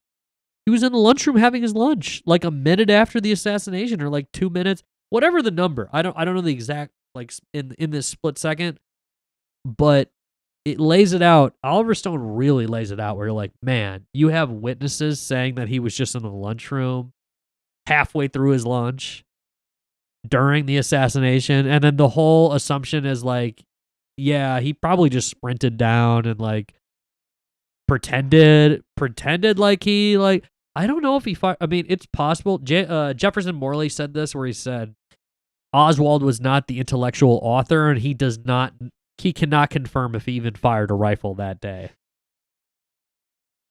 But Oswald was, definitely, an agent and all this stuff. And it's just crazy that we have an assassin, a supposed assassin has the wherewithal to say, I'm a patsy, like on the record. Also, they had like less police guarding, like less Dallas police guarding. I think there's also a record saying that the police heard 4 shots, and you know what I mean? It's just like, okay, sure. And if he's in the middle of his lunch, if he's even there, it was definitely, I think it's a combination of those 3 groups like I mentioned earlier. I think it's really ex-Cuban exiles, the mob, and the CIA. I think it's all 3 of those coming together to do something. Reminded me of, was it Clay Bradshaw? Is that the guy? Yeah. Oh, Clay Bertrand. That's what it is. Clay Bertrand. Yeah. Yeah. Tommy Lee Jones in the Oliver Stone film. I think about that. I don't think that he wasn't involved. I just think that he was the patsy. I think in that moment, I truly think that he's telling the truth. I think he's like, I'm the patsy. You know what I mean? And it's like hitting him that he just like the president's dead. Back and to the left. Oswald did not fire that shot at all. And that's the guy who inspected his body. He literally, the guy who does who tries to put like an air tube in JFK's neck the day he was shot is like, yeah, there was a bullet in the front temple.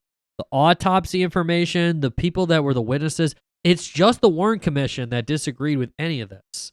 It's just the Warren Commission. And the FBI were the ones that covered up the witness testimony. There were plenty of witnesses that were not talked to during the Warren Commission. I mean, the whole thing just doesn't doesn't add up at all as far as it being one shooter, because that, and I don't think they could fake it. I mean, I do think they probably did manipulate the Zapruder film, even that you do see, which is so sketchy, but it's impossible to just completely, create a different thing. I mean, I don't know. The Zapruder film is very strange, all things considered. The fact that Nelson, who did this book on LBJ being the intellectual author, or the guy with the most to gain, and the guy that clearly was because again, he reversed everything that LBJ that JFK wanted to do. I mean, he said, yeah, let's go into Vietnam, and then he did the Gulf of Tonkin, which is a lie, which is a false flag, which I literally was told that in high school. I had teachers be like, yeah, Gulf of Tonkin, yeah, that's just, they probably just lied. That was just a full-on. That also was something that happened to me. It's mainstream history that LBJ lied us into a war that killed 60,000 people for America, let alone 1 million people that were, from Vietnam. That's mainstream history. No one debates that the Gulf. I mean, Ken Burns in his, cuck doc on Vietnam, like he has all these things where he's like, oh yeah, no, it was just like the radar operator just made an honest mistake and just didn't realize that the missile didn't hit the ship. But just think about that. Like you're first told, oh yeah, the Vietnamese attacked us and people died, and that's why we're gonna like increase the amount of people that are there. And then the real story is that they may have fired a missile. Also, it missed. Also, it didn't hit no one died, and we just read the radar info on if that's how I understand it. That's how like Ken Burns says it. That's how other people say that when they really are gaslighting, where they don't want to say the word lie. They don't want to say America lied us into the worst war in American history because they're pussies. And Ken Burns is a talented filmmaker, but he also says about like the Phoenix program, he's like, oh yeah, we needed more programs like Phoenix if we wanted to win Vietnam. And it's like, yeah. And then he doesn't say what Phoenix is as far as being like a psychological operation that like killed innocent civilians and threw Vietnamese in torture prisons where they would never get out. And it's like one of the worst black eyes in American history, and Ken Burns is like, yeah, we needed more Phoenix programs. We don't need any more Phoenix programs. I'm gonna come out on record. I'm gonna be the first guy to say it. We don't need no more Mansons. We don't need none of that. We don't need any what's going on here. MK Ultra, none of that.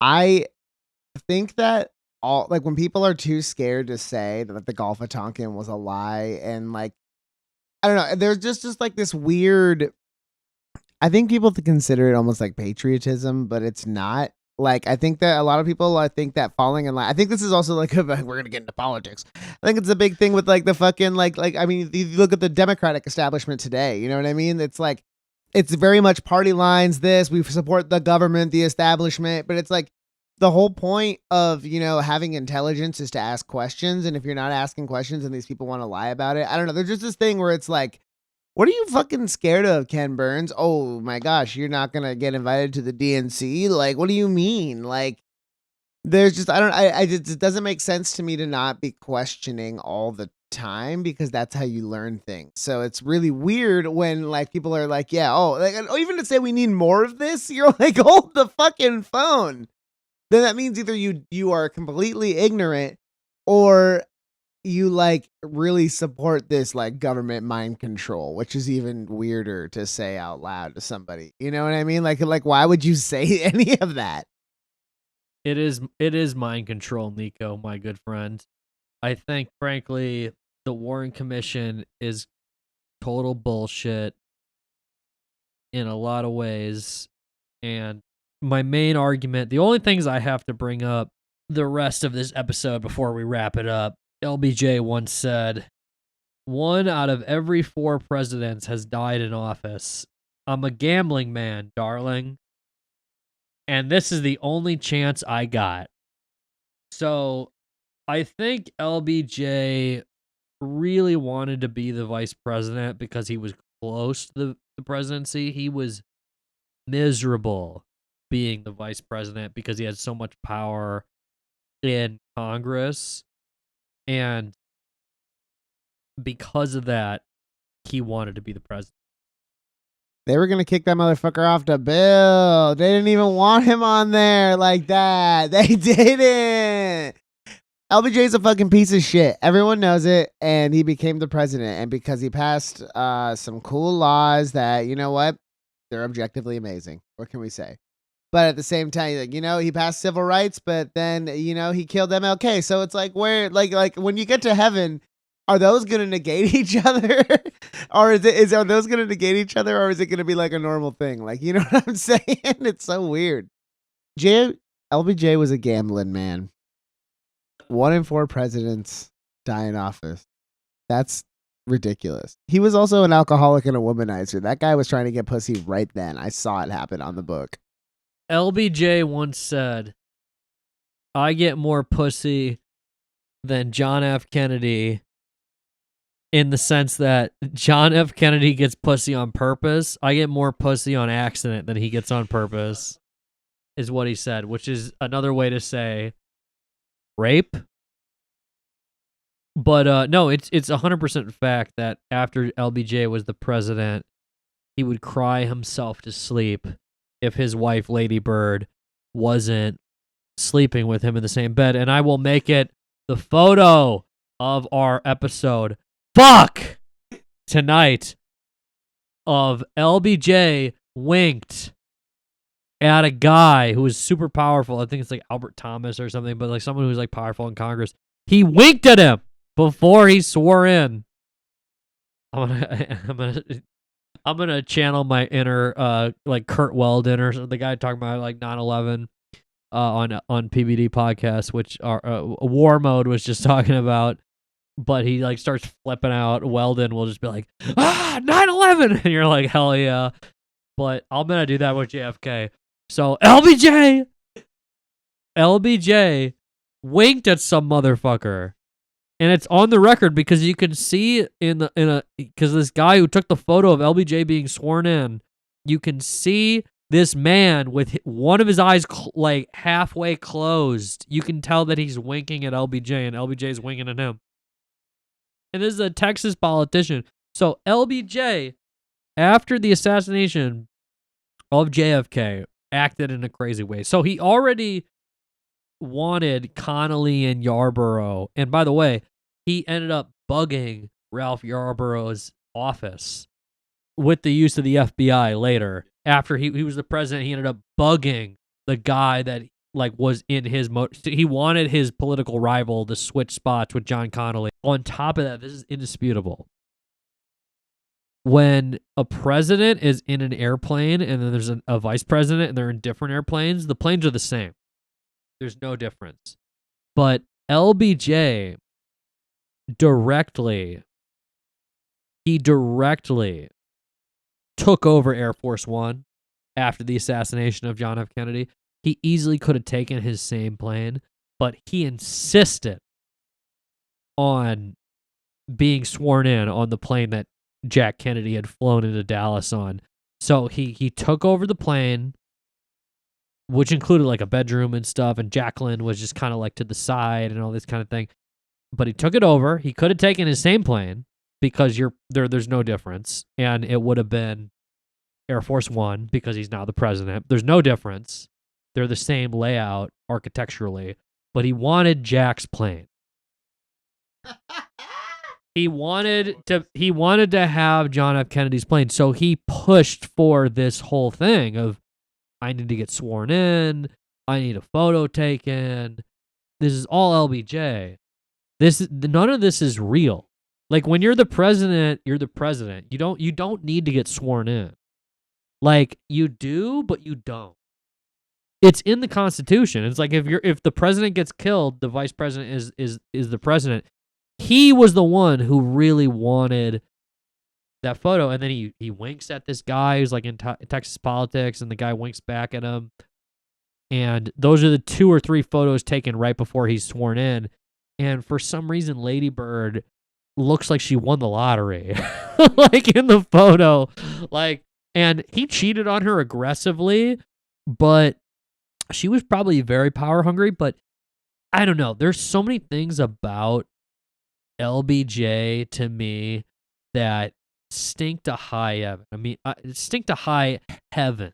Like Lyndon Bowl Johnson. It's because he was a liar and he rigged all kinds of elections. He helped win Kennedy the election in 1960. He is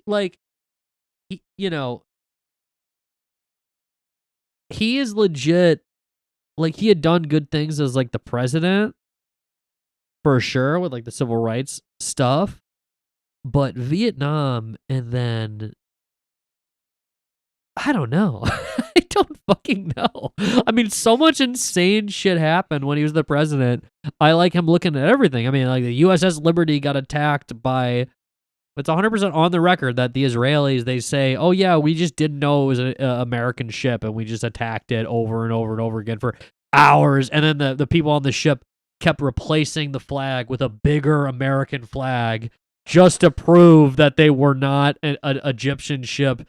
And it like the guy who goes on, Redacted, like, and I think he's been on Jimmy Dore as well. He's like, yeah, we kept replacing the flag and we kept like really showing them. And he's just like, and he's also like, LBJ. It was LBJ. He says that very specifically in these interviews where he's like, yeah, LBJ was like, no, you got to kill like all these like American troops, like on the record, just being aware of the situation with this ship. I don't know how true all that is. All I know is that there is incredible evidence that LBJ is the greatest liar in American history. Lyndon Bull Johnson. Bullshit. He's known for lying. That's his nickname. And then he becomes the president.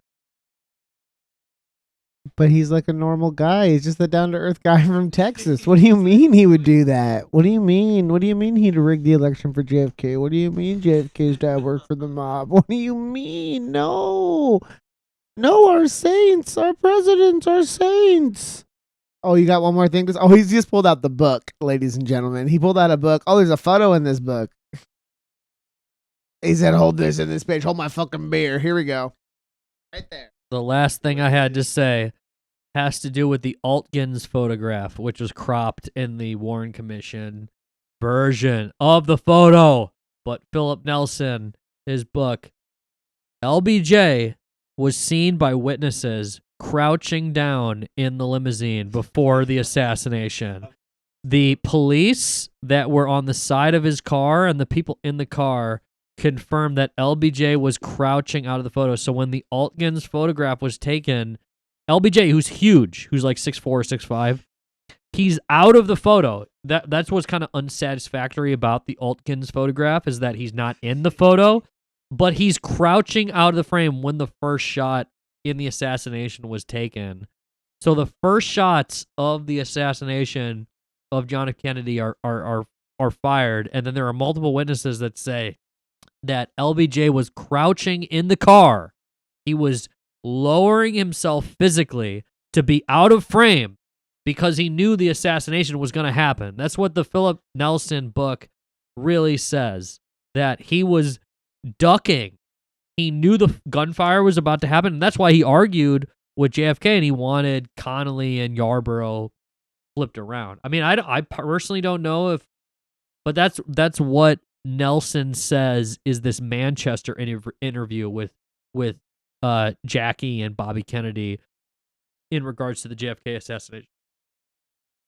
And so William Manchester wanted to admit that LBJ and John F. K got into a huge argument the day of the assassination.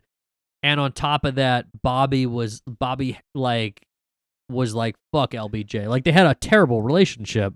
So they didn't want that on the record. They didn't want Jacqueline. And so Nelson, who's to say? I don't know. I can't quite verify some of this, but LBJ was ducking down in the car. Like, that's completely proven by the photography. I mean, it's like at the shot, and I'm showing Eamonn and Niko photo evidence in this Nelson book that LBJ is not in the frame, and he's like 6'4", 6'5", and like there are multiple witnesses saying he was ducking down in the car way before the assassination happened. And like in the Nelson book, he's like, yeah, he had like a walkie-talkie on him. I don't know about any of this shit. Some of this is true though. I mean, it's like multiple witnesses, and then the Altgens photograph should feature LBJ. If the Altgens photograph was taken at the moment of the first shot, why is LBJ not in the frame? He's 6'5" or 6'4", and he's not in the photograph. And like, it's weird evidence because it's an absence of something, so it's kind of confusing. But Nelson is like being like, hey, he's not in the frame, and this is a photo of where he should be in the frame. It's pretty condemning evidence. Like, it's pretty weird. And then on top of that, it's in Texas, like where LBJ had always stolen elections, and like none of it, you can scrap a lot of the evidence that we have talked about on this podcast so far, and you can still say that LBJ knew what was happening. Like, you can still acknowledge he knew about it after the fact, and like with the FBI, because he's on the record. He said to Gerald Ford, he blackmailed Gerald Ford. He, went to, J. Edgar Hoover, and he said, we don't want nuclear war. That was his reason. It wasn't, I did it, cover up for me. No. He's not an idiot. He says, we don't want a nuclear war with the Soviets because I think they did it. So that was what he said. Is like he would say that to people probably like, listen, probably the Soviets did it. Even though, like we're saying with this hearing that just happened a couple days ago, the guy's like, yeah, he looked remarkably calm in the middle of this happening, where you would think if he didn't know what was happening, he would be terrified. And like, he seemed to be weirdly calm, even though he's like a schizophrenic, bipolar, depressive. He seemed to be like, there are accounts of him crying on Air Force One and being like, oh my God, what's happening? Like, are the bombs like flying and stuff? He is on the record as panicking and stuff, but there's so much evidence of him being such a manic guy that it seems very likely that this whole context just kind of drove him insane. But you can't like hyperanalyze like how people are but there were moments where he was like, oh, are the Soviets attacking us now? Like, are we in World War III? Like he would play it up like but I personally have enough evidence where I'm like, man, I don't know. I've said this before, but in a domestic assault situation, if a wife is murdered, you look at the husband. And in politics, if a president is killed, you got to have the most suspicion on the person that has the most to gain. When a king is killed, you look at the court wizard. You look at, yeah, exactly. Who has the most to gain from the king being killed?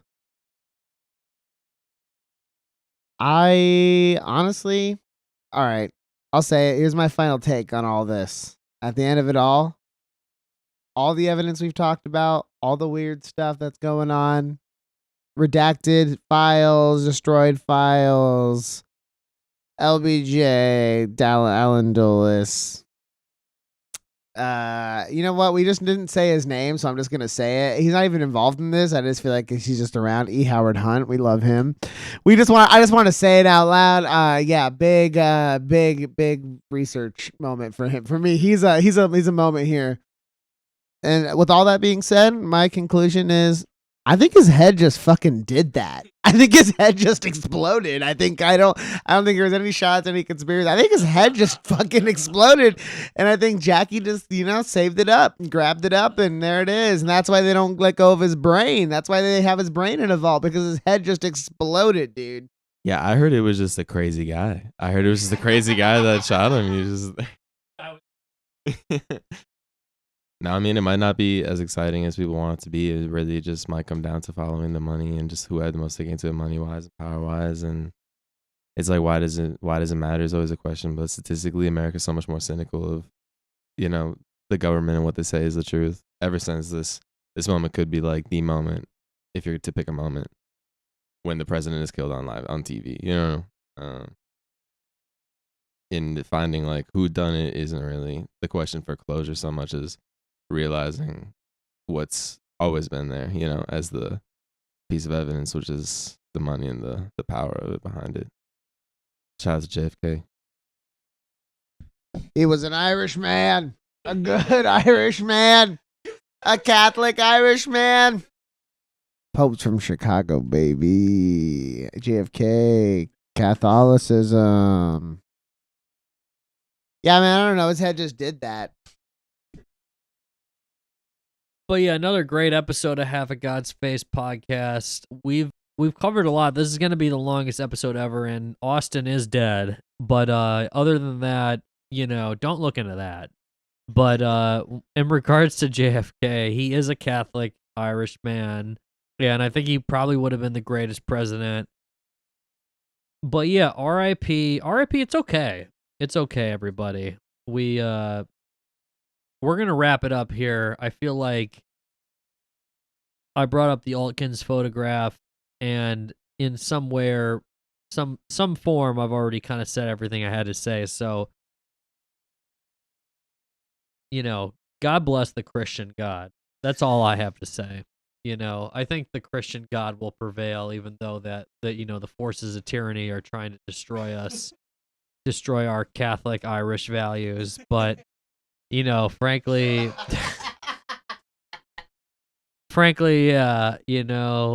the Warren Report, the Warren Commission, they're the most evil people in the history of the world, and they lied to us when we most needed them to tell us the truth. And, it's either civil war or they lie to us. So that's where I'm at with it. And frankly, I don't know. America is just a nation of this shit. Like, there's plenty of examples of crazy shit, but it definitely it wasn't like the complete start of it, but in our consciousness, the JFK assassination has it's really kind of given us a template for how to deal with different things since. So I think it's important to address that it's a complete lie, that Oswald did not do it alone. If you told me he fired the gun, he fired a gun, which again, like someone just said in Congress that he didn't, like a couple days ago, was like, yeah, he did not. He took a paraffin test and did not fire a rifle that day. So he probably didn't fire a gun, but okay, fine. Is he part of the assassination? Maybe. Does he know the people that pulled the trigger? I think probably. Is Oswald innocent? I would not say yes. I would say he knew about the assassination plot. I personally don't think he fired any shots. But if you tell me that he fired shots at the limousine, what the guy who inspected JFK's body the day he was shot, the guy who just testified in Congress, who was like a dentist that was putting in the tube in his throat, he would say that those shots did not hit anybody. It hit Connolly in the back, but it didn't. And it might have hit JFK in the back, but it wasn't the kill shot. The kill shot was the right temple, which was either, I believe that was the grassy knoll or from the underpass.